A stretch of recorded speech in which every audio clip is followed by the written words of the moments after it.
Hey everyone, it's Saoirse. I've obviously not been doing well at all, but I've managed to finish one book, so we're going to talk about that today. I'm also a little bit under the weather, so excuse my voice. This is The Devil in the White City by Erik Larson. It was published in 2003. And this is one that I've seen forever on the shelves and literally never knew what it was about. I guess I just never read the back cover, so we're gonna do that now, because if I had read this back cover a long time ago, I probably would have picked it up right away. Bringing Chicago circa 1893 to vivid life, Erik Larson's spellbinding bestseller intertwines the true tale of two men: the brilliant architect behind the legendary 1893 World's Fair, striving to secure America's place in the world, and the cunning serial killer who used the fair to lure his victims to their death. Combining meticulous research with nail-biting storytelling, Erik Larson has crafted a narrative with all the wonder of newly discovered history and the thrills of the best fiction. So I have read another book by Erik Larson, Thunderstruck, which was about Marconi and the invention of the wireless. And I really liked that one a lot, and I saw that this was, whoa, sorry, my ring light fell down. I saw that this was like the same idea, the same construct, where he's taking a historical event and putting it together with a true crime story. And in both cases, for me, I am much more interested in the history storyline. The true crime part is interesting, but, you know, sometimes I'm too fragile and it's like, ugh, this is so very sad and gruesome. But the history aspect, there is nothing more up my alley than a World's Fair in the Victorian era. I mean, and it's in Chicago, which is a city I've been to one time and I really, really liked. So, can we get through this? This was, this was perfect for me, but it was all those years that I saw the title, The Devil in the White City, and it just sounded to me like a kind of crime fiction novel, which I'm not into, so I never picked it up. But the little subtitle here is Murder, Magic, and Madness at the Fair That Changed America. And yeah, I've just really gone deep into my obsession with all things Victorian and especially the 1890s. I always say, like, if it's taking place in the 1890s, that is for me. I'm not interested if it doesn't take place between like 1880 and 1929. You know, miss me with that. I don't need to hear about it. So I was pretty mad at myself that I never read this, but I'm glad I did now. I see how on his books they're always like, it's like fiction, it's a novel basically, you'll love it even if you hate history. You know, come for the slasher element. I don't really think that's necessary. I guess some readers wouldn't pick it up if they didn't think it read like a novel, but if I'm being honest, I think it reads like a history book that's written really well. And is a little bit more flowery than like a just straight up factual book. He does admit to like novelizing a couple of the murders, which we don't have evidence for, and like obviously the victims are gone and they couldn't say that this is how it happened, and I didn't think those scenes were really necessary. So yeah, I'm cool with it not being novelistic. It doesn't need to be. It's history. And I find Olmstead's teeth hurting to be very interesting, but I don't think that many readers would. So saying that it's like nail-biting storytelling, I just can't help thinking about Olmstead and his teeth. You know, but I was really like, oh my god, like, is the fair gonna happen? Because I never learned about this in school. I didn't know about the 1890s World's Fair in Chicago, which is crazy because so many things were invented at that, or like showcased for the first time at that World's Fair. So many things that we still have today. So it does strike me, like, why did we not talk about this? But so the whole time when they're like, we have to pull off this enormous thing in a year, is it gonna happen? I was really like, oh my god, is it gonna happen? You know, over 100 years ago, and I'm like pretty worked up about, are they gonna pull this off? So that was well done. Nail biting, I don't know, but I enjoyed it. So the best thing is it starts with the Titanic. You got me right away. I mean, come on. Oh, come on. Like, the Downton Abbey starts with the Titanic, and that I was just like, okay, cool. I'm going to sit in my room and watch this entire series this week. That's how you get me. Easy. So yeah, it starts 1912 with Daniel Hudson Burnham, who is the architect of the World's Fair, and he finds out, he's on the Olympic, and he finds out that his friend who worked with him on the World's Fair is on the Titanic, and the ship has sunk. So that's how it starts, and it's like a sad, sort of reminiscent framing device. So then we go time travel back to 1890 in the beginning of the fair and all this. So I'm going to read some things that stood out to me. A lot of things stood out, but we're not going to get to everything. So this was interesting. It says, Daniel Hudson Burnham was one of the handsomest men I ever saw, said Paul Starrett, later to lead construction of the Empire State Building. He joined Burnham en route in 1888 as an all-purpose helper. It was easy to see how he got commissions. His very bearing and looks were half the battle. He had only to assert the most commonplace thing, and it sounded important and convincing. Starrett recalled being moved by Burnham's frequent admonition, make no little plans, they have no magic to stir men's blood. So, he talks a lot also about how Dr. Holmes, the murderer, was very good looking, and I was just like, damn, if you're hot, you just, like, the world's open to you is what he makes it sound like. It's not actually always true, of course, but I just picture this Victorian era where, like, if a man was good looking, he just had it made, and because he could, like, use that to swindle people into thinking that he was smart and had good intentions. And because Victorians were very into, I think it's phrenology, like the shape of your head, and also they were into, like, features meaning certain things. So if somebody, like, it was pretty mean, like, if somebody was ugly by their standards, they thought they were a bad person. But beautiful people were generally seen as being kind of upstanding, good people. So you can see how, like, if you're hot, you can harness that for good or evil. And, you know, Burnham and Holmes went opposite directions with that. Oh my god. So yeah, the Victorians were so weird in so many ways, and one way was how incredibly morbid they were.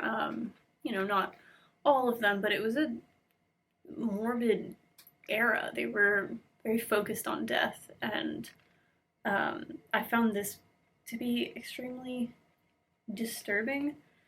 There's this place called the Whitechapel Club. It says it's named for the London slum in which 2 years earlier Jack the Ripper had done his killing. The club's president held the official title of the Ripper.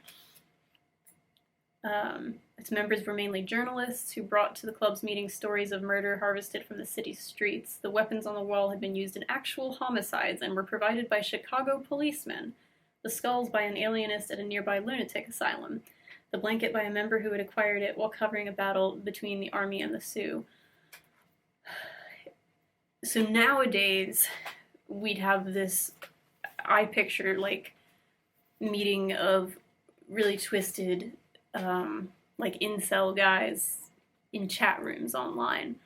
But back then, they were doing it in person at this club that was, like, this awful place where they had real murder weapons on the wall, and, like, this is just going on and people know about it. There's, like, some other really disgusting things that they had in there. I just couldn't believe that.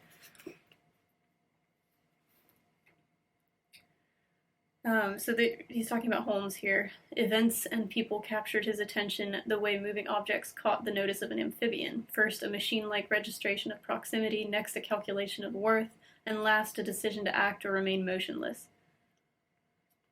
That was just a good description of, like I guess, was it back then or now, like, diagnosed him as a psychopath, and that was a good description of what that looks like in the way that people sort of analyze things, the way he sees them, and he's like, should I do something? Should I kill this person, or should I not right now? And it's just a calculation, like, it's, can I get away with it?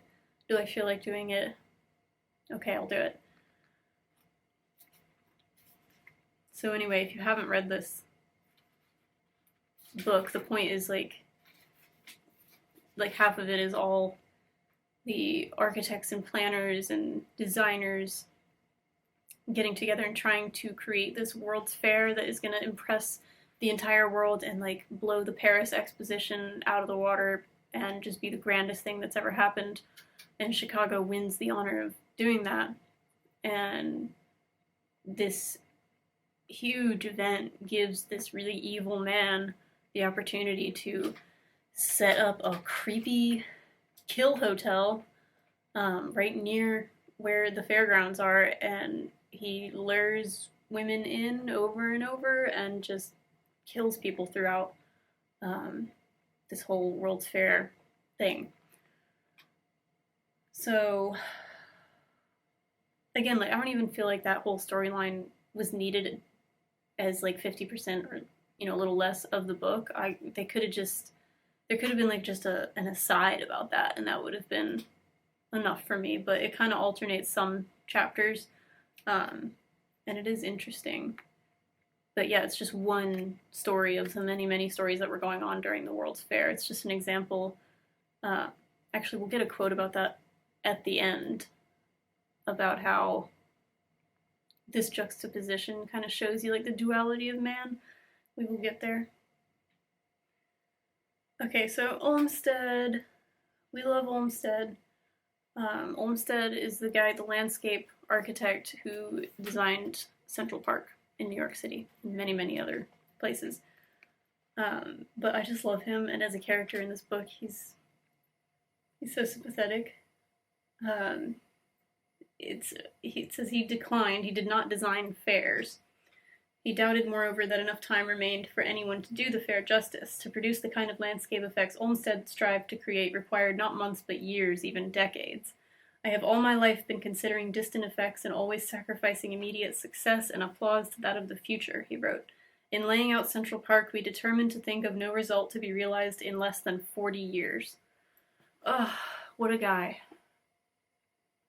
To be able to think ahead like that and have that kind of patience, and he was just so exacting. Like, his designs, he wanted them to be so natural and wild, and that, as somebody who now is like trying to grow a garden, it does take time. Your plants that you want to look a certain way might not look that way for 6 years, maybe 10 years. And he absolutely hated all floral displays that I actually really like, the ones that are very curated, and like, here's all the pink flowers here and the blue flowers here, and there's like lines, and he absolutely hated that. It's so funny to hear how much he hates it.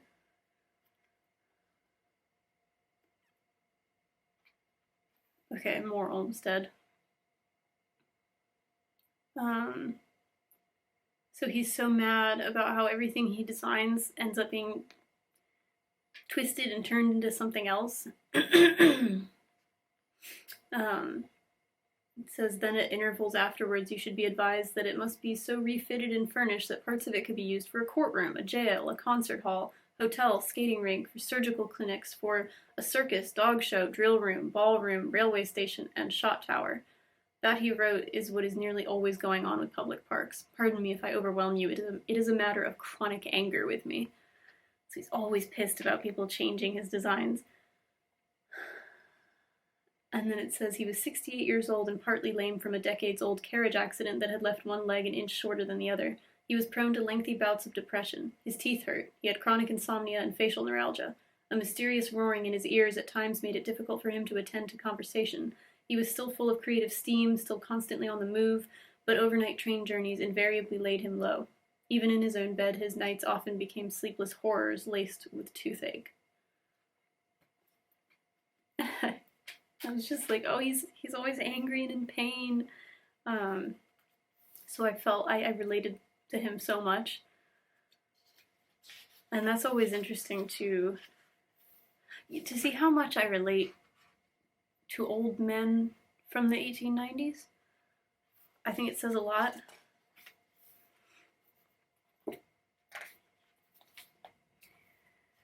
Okay, a reporter asked Major McClary whether the fair would attract the criminal element. He paused a moment, then said, "I think it quite necessary that the authorities here should be prepared to meet and deal with the greatest congregation of criminals that ever yet met in this country."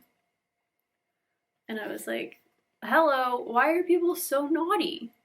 Why can't they behave themselves? Like, they just know when we have this many people together in one place at this fair, the police better be out because people are going to get up to no good. It's like, why can't we just behave? Just stop it.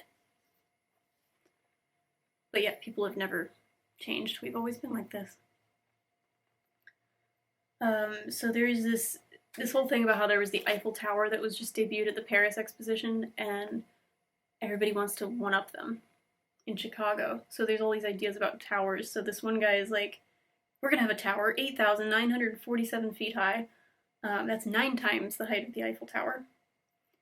A base 1,000 feet in diameter sunk 2,000 feet into the earth. Okay, so you're gonna go to the top and then you toboggan all the way back home. That's one.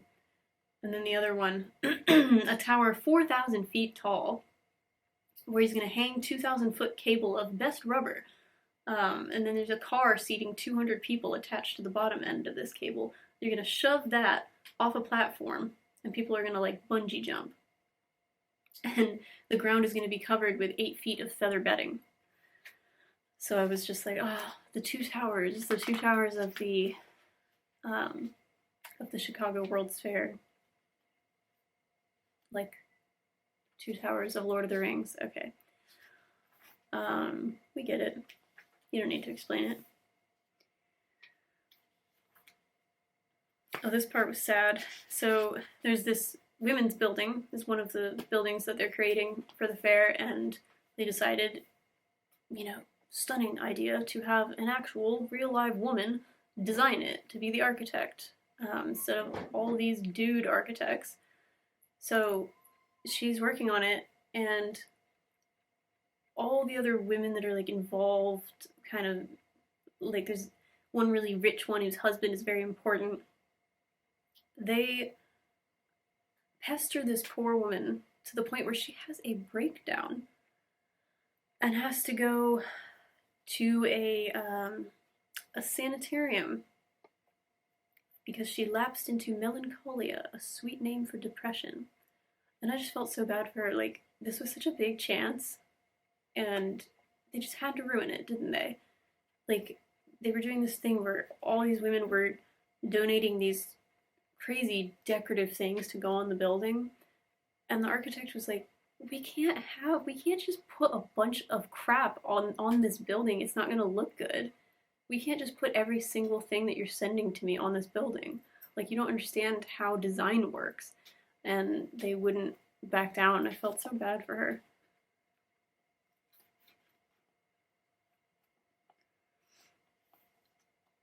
Oh, this was crazy. So if you think about how recent this was, I can't do math, 130, 140 something years ago. It's not that long ago, and the state of medicine at that time, like, this was the time of grave robbing so that people could get bodies just to be able to study them, because doctors needed to study them. Doctors had no bodies to study. They didn't know what was going on in there, and they weren't going to know unless they had bodies. So this is one thing that Holmes did, because he's like, I'm already murdering these ladies. I might as well get paid. So he has somebody articulate the skeletons and sell them to schools so they can study them. And nobody asks, where did you get this skeleton, sir? So here it says, 3 weeks later, the physicians of Louisville were at it again. They attempted to rob a grave at the State Asylum for the Insane in Anchorage, Kentucky, this time on behalf of the University of Louisville. Yes, the party was sent out by us, a senior school official said. We must have bodies, and if the state won't give them to us, we must steal them. The winter classes were large and used up so many subjects that there are none for the spring classes. He saw no need to apologize. The asylum cemetery has been robbed for years, he said, and I doubt if there is a corpse in it. I tell you, we must have bodies. You cannot make doctors without them, and the public must understand it. If we can't get them any other way, we will arm the students with Winchester rifles and send them to protect the body snatchers on their raids. Just imagine, like, somebody's, like, a college official saying something like that today. That was so wild to read. Did you see that? My straw just shot water onto the book. No! Okay, page 152 is damaged. It's one of those days. I got sprayed with a soap dispenser too. I just hit it like you normally, would get soap, and it shot everywhere. So, the hell does that say? Oh, okay. So it's like everything was going on at this time. The people that were like working on the buildings at the World's Fair, the ranks included a carpenter and furniture maker named Elias Disney, who in coming years would tell stories about the construction of this magical realm beside the lake. His son Walt would take note.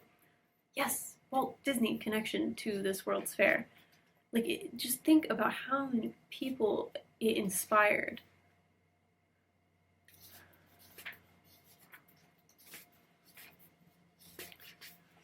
Ugh, poor Olmstead. His insomnia and pain, the crushing workload, and his mounting frustration all tore at his spirit until by the end of March he felt himself on the verge of physical and emotional collapse. The intermittent depression that had shadowed him throughout his adult life was about to envelop him once again. When Olmstead is blue, a friend once wrote, the logic of his despondency is crushing and terrible. So I related to that. So there were many points when I was thinking, was literally everything invented at this fair? Because even something as intangible as a tune was invented there. Do you see this tune? It took me a minute, because I'm not very musical. But with context, I was like, oh, do-do-do-do-do-do-do-do-do-do-do. That tune was invented, written for this fair. That just tickled me. But it really was like, just the amount of things he kept saying, I was like, you have to be joking. All of these things couldn't possibly be from the same damn year. That's why I say, like, people don't understand why am I so into the 1890s. Because freaking everything happened. Everything happened. And imagine those people back then being like, yo, everything's happening right now. And they didn't even know how many more things were going to happen, but just this decade, there were so many firsts. You know what I mean? Just so many firsts. And now things just aren't as interesting. Really what we do, for the most part, is like improve upon technology that we've already invented a long time ago. But for them, it was like, this is the first time we've ever seen anything like this. We didn't even think this was possible. And I just love that idea of like adults experiencing wonder.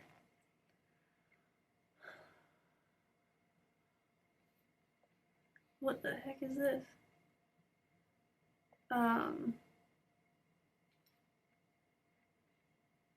Excuse me for a second. I don't know what page I'm on. Oh. Okay, I just love this description of this place. Jacob Riis, the New York journalist who had devoted himself to revealing the squalid housing of America's poor, came to Chicago bearing counsel of a graver sort.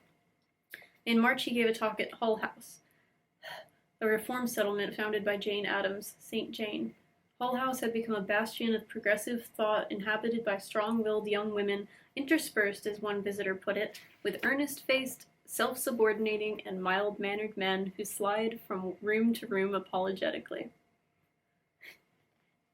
I love it. I want to be there. I just love picturing in this era these really strong, forward-thinking, confident women and these men who are just like, oh, so sorry, so sorry. It's just so the opposite of what you would normally picture. Excuse me.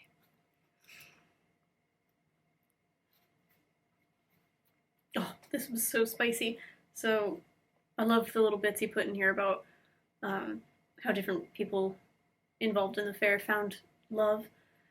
And Burnham is married to this woman, Margaret, and he has to be separated from her for so long because of this damn fair. It, like, takes up his entire life. It says, as always, he longed for Margaret. She was out of the city, but due back for the opening. I will be on the lookout for you, my dear girl, he wrote. You must expect to give yourself up when you come. For this buttoned-up age, for Burnham, it was a letter that could have steamed itself open. Oh. Just, like, even just the first part, I will be on the lookout for you, my dear girl. Like, oh, I would love for some old-timey man to say that to me. But, like, picturing people back then in this era where it was like, you must not think about sexual things, it's of the devil. He's just openly like, I want to touch you. You're my wife, and I miss you. So hot. Where were we?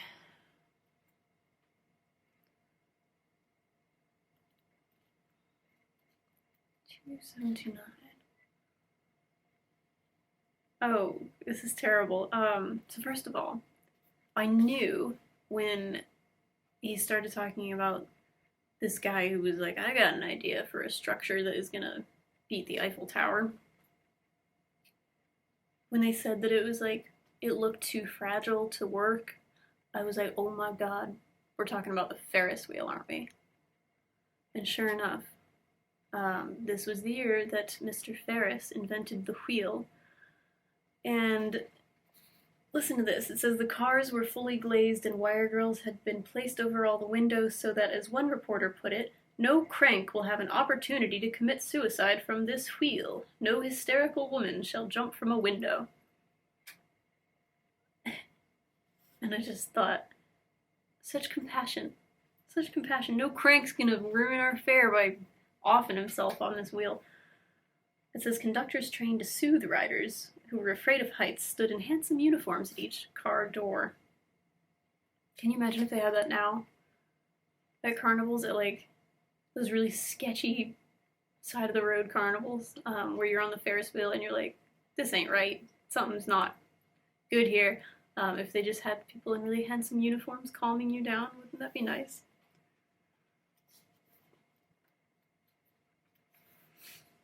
Ooh, I love this. So, over the life of the fair, the hospital treated 11,602 patients, 64 a day, for injuries and ailments that suggest that the mundane sufferings of people have not changed very much over the ages. The list included 820 cases of diarrhea, 154 constipation, 21 hemorrhoids, 434 indigestion, 365 foreign bodies in the eyes, 364 severe headaches, 594 episodes of fainting, syncope, and exhaustion. What is that? Syncope? What is that? 1 case of extreme flatulence. Just one. And 169 involving teeth that hurt like hell. Everybody's teeth hurt back then. And sometimes my teeth hurt. And I'm like, oh, can you imagine? They didn't have the same dental hygiene. And just imagine the dentistry industry back then. Those scary tools that they use. Anyway, I liked that list.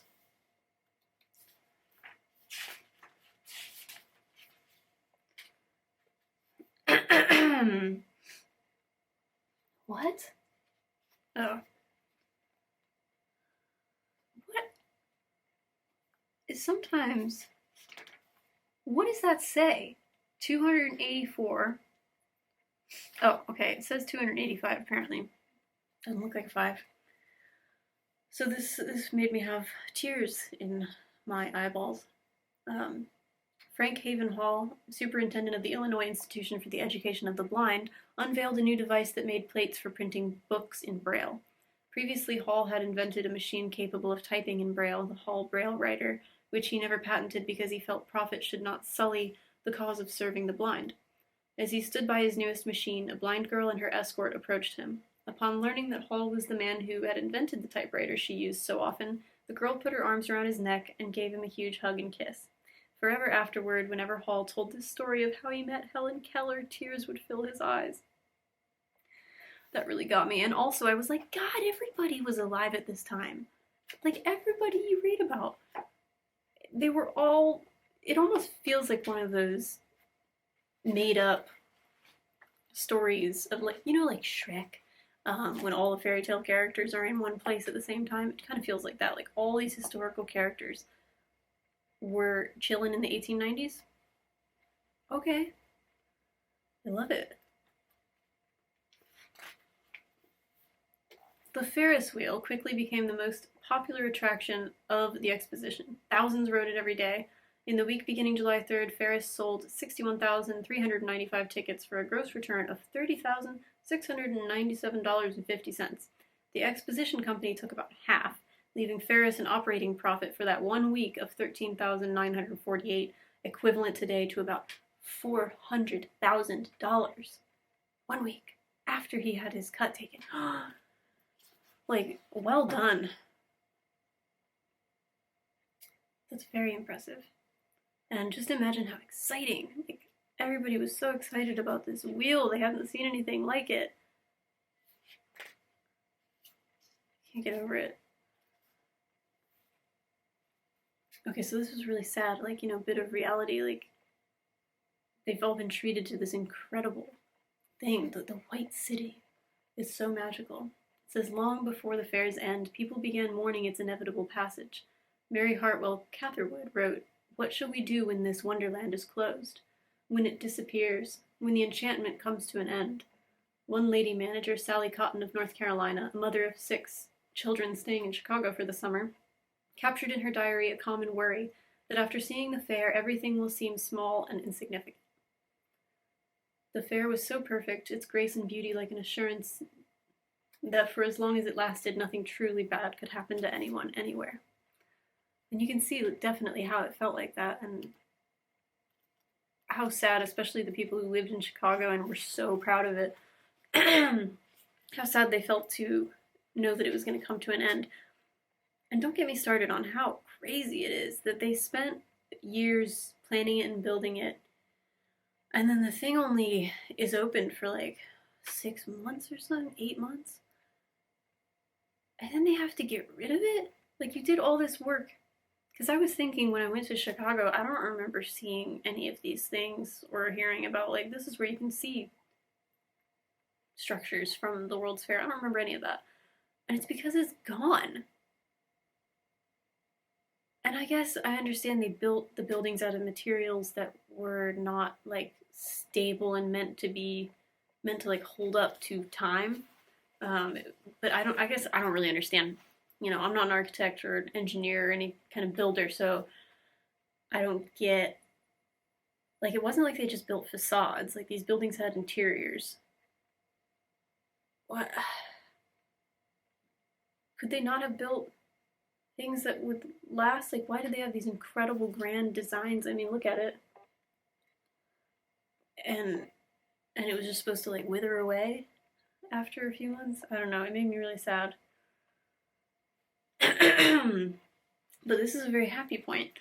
In that single day, I think this is what they named Chicago Day, October 9th, 1893, 713,646 people had paid to enter Jackson Park, where the fair was. So the total admission to the day was 751.26. More people than had attended any single day of any peaceable event in history. And I love that, because I was like, yes, gather for fun, not war. let's all get together and go to the fair instead of, yeah, because it says peaceable event, so there have been other events with more people, but it was because they were there to make less people. So that's sad. And this is just awful. They're talking about how are they going to demolish the fair. It is the ambition of all concerned to have it swept away in the same magical manner in which it appeared, and with the utmost dispatch. For economy as well as for obvious reasons, it has been proposed that the most glorious way would be to blow up the buildings with dynamite. Another scheme is to destroy them with fire. This last would be the easiest and grandest spectacle except for the danger of flying embers in the event of a change of wind from the lake. Why is it gotta be that way? Man, it just makes you wish that, like, I feel like we never really think about this, even today. Like, why do we not preserve things so that people in the future don't have to dig our stuff up and or go like, well, there's no record of it. There's so many buildings, like especially beautiful historic buildings that, you know, at the time were not historic in like the early 20th century. And so they were like, let's just tear this down and make way for the new. And so now there's gorgeous structures that were built in the Victorian era that we will never get to see because some people back then thought it was okay to just rip them down. I don't get it. I don't get it. And even the Ferris wheel like ends up getting sold for scrap. That should be like preserved and part of a museum. Anyway, was everybody alive during this time? Did everybody exist during this decade? We have Sullivan, he's one of the architects, never easy on his peers, became furious when one of the firm's junior architects, with one of them, when he discovered the man had been using his free time to design houses for clients of his own. Sullivan fired him. The junior man was Frank Lloyd Wright. So he was bopping around too? Everybody was. God, maybe I was.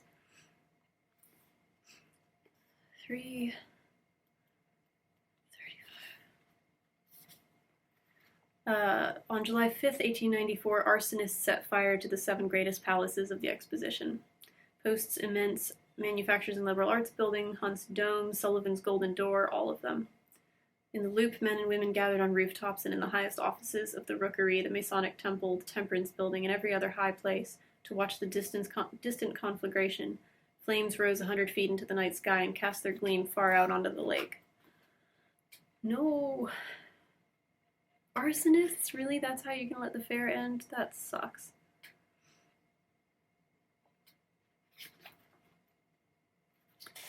Okay. What the heck does that say? 376. No, 373. Okay, the fair had a powerful and lasting impact on the nation's psyche in ways both large and small. Walt Disney's father, Elias, helped build the White City. Walt's Magic Kingdom may well be a descendant. Oh, yeah. Certainly the fair made a powerful impression on the Disney family. It proved such a financial boon that when the family's 3rd son was born that year, Elias in gratitude wanted to name him Columbus. His wife Flora intervened. The baby became Roy. Walt came next on December 5th, 1901. The writer L. Frank Baum and his artist partner William Wallace Denslow visited the fair. Its grandeur informed their creation of Oz. Think about that, the Emerald City, the White City. The Japanese temple on the wooded island charmed Frank Lloyd Wright and may have influenced the evolution of his prairie residential designs. The fair prompted President Harrison to designate October 12th a national holiday, Columbus Day, which today serves to anchor a few thousand parades in a 3-day weekend. Every carnival since 1893 has included a midway and a Ferris wheel, and every grocery store contains products born at the exposition. Shredded wheat did survive, because people didn't think it would. Every house has scores of incandescent bulbs powered by alternating current, both of which first proved themselves worthy of large-scale use at the fair. and nearly every town of any size has its little bit of ancient Rome, some beloved and becolumned bank, library, or post office, covered with graffiti perhaps, or even an ill-conceived coat of paint, but underneath it all the glow of the white city persists. Even the Lincoln Memorial in Washington can trace its heritage to the fair. Everything. Why don't we do this anymore? Do we still do World's Fairs? When was the last one? The 60s? I don't know. It's like we're not trying to impress each other anymore. We're all just trying to kill each other. It's so stupid.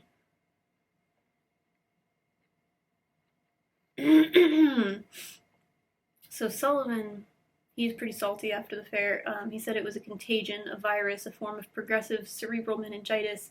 In his view, it had fatal consequences. Thus, architecture died in the land of the free and the home of the brave, in a land declaring its fervid democracy, its inventiveness, its resourcefulness, its unique daring, enterprise, and progress. Skipping ahead, but that view was too simplistic, as some architecture historians and critics have more recently acknowledged. The fair awakened America to beauty, and as such was a necessary passage that laid the foundation for men like Frank Lloyd Wright and Ludwig Mies van der Rohe. And I was like, yeah, everybody's a critic. There's always a critic. Somebody's not happy. I mean, the fair just enchanted so many people, but this architect was like, yeah, the stupid masses enjoyed it, and all it was just this derivative display of, like, fake grandeur. Like, how can we bring back the classic architecture of the good old days? And so he just didn't think it was, like, inventive enough. We know World's Fair is supposed to be about invention. But as we see, it inspired so many people who designed what we now see as really modern architecture. So here Burnham is looking at Chicago. He knew that his day was coming to an end. On July 4th, 1909, as he stood with his friends on the roof of the Reliance building, looking out over the city he adored, he said, "You'll see it lovely. I never will, but it will be lovely." I got goosebumps and I'm going to cry. He has such hope for this city, and I'm like, meanwhile, I'd like to see it in 1893. I'm sure it was shocking in many ways, but also lovely in a way. There's this part where he talks about the clattering of the damn wheels on the roads, and like all the horse cart things, and it's like it was so loud, and you have to close the windows to block that sound out, but then it was hot and stuffy, and everything just smelled horrific in this city. I'd love to see it, though.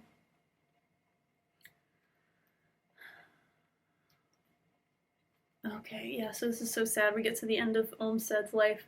Mary and her sons realized there was little they could do for Olmstead. He had become unmanageable, his dementia profound. With deep sorrow and perhaps a good deal of relief, Rick lodged his father in the McLean Asylum in Waverly, Massachusetts. Olmstead's memory was not so destroyed that he did not realize he himself had designed McLean's grounds.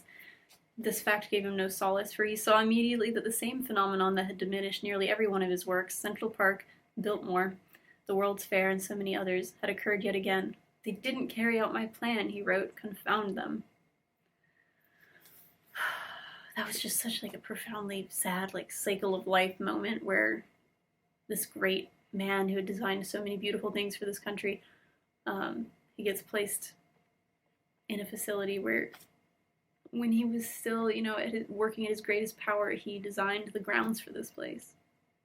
And now his memory is going to the point that he can't take care of himself. Shit, it's sad. It's sad, but it's life, and we have to somehow accept that. What the hell does that say? Okay, the magnitude of the Titanic disaster quickly became apparent. Burnham lost his friend, the steward lost his son. William Stead had also been aboard and was drowned. In 1886, in the Pall Mall Gazette, Stead had warned of the disasters likely to occur if shipping companies continued operating liners with too few lifeboats. A Titanic survivor reported hearing him say, "I think it is nothing serious, so I shall turn in again." That night, in the silence of Burnham's stateroom, as somewhere to the north the body of his last good friend drifted frozen in the strangely peaceful seas of the North Atlantic, Burnham opened his diary and began to write. He felt an acute loneliness. He wrote, "Frank Millet, whom I loved was aboard her, thus cutting off my connection with one of the best fellows of the fair. Burnham lived only 47 more days. As he and his family traveled through Heidelberg, he slipped into a coma, the result apparently of a combined assault of diabetes, colitis, and his foot infection, all worsened by a bout of food poisoning. He died June 1st, 1912. Margaret eventually moved to Pasadena, California, where she lived through a time of war, an epidemic, and crushing financial depression, and then war again. She died December 23rd, 1945. Both are buried in Chicago in Graceland on a tiny island in the cemetery's only pond. John Root lies nearby, as do the Palmers, Lewis Sullivan, Mayor Harrison, Marshall Field, Philip Armour, and so many others, in vaults and tombs that vary from the simple to the grand. Potter and Bertha still dominate things, as if stature mattered even in death. They occupy a massive acropolis with 15 giant columns atop the only high ground overlooking the pond. The others cluster around. On a crystalline fall day, you can almost hear the tinkle of fine crystal, the rustle of silk and wool, almost smell the expensive cigars. It's just, we get to see this whole thing play out and all the people who were involved in it, and then to see, all these grand ideas and all this work. In the end, everybody dies. In the end, the White City itself didn't survive and was never meant to, and we are never meant to. And I don't know, maybe this is why I'm so into history and especially tangible things like furniture. My house is all antiques. I love antiques because I think about the people that made them and how they wanted to create these things that would outlive them, which they did. I mean, I have so much furniture that is over 100 years old, and those people are gone. And, eventually the furniture will be too. But the fact that it lasts longer than the humans, I don't know, it just does something to my brain. So I just want to read this last bit. The thing that entranced me, the author, about Chicago in the Gilded Age was the city's willingness to take on the impossible in the name of civic honor, a concept so removed from the modern psyche that two wise readers of early drafts of this book wondered why Chicago was so avid to win the World's Fair in the first place. The juxtaposition of pride and unfathomed evil struck me as offering powerful insight into the nature of men and their ambitions. The more I read about the fair, the more entranced I became. That George Ferris would attempt to build something so big and novel, and that he would succeed on his first try, seems in this day of liability lawsuits almost beyond comprehension. So yeah, that's the bit about juxtaposition. You can take all of your ambition and use it for good and excitement and thrilling the masses, or you can use it to take people's lives. And I just love this book. I recommend it. Read it.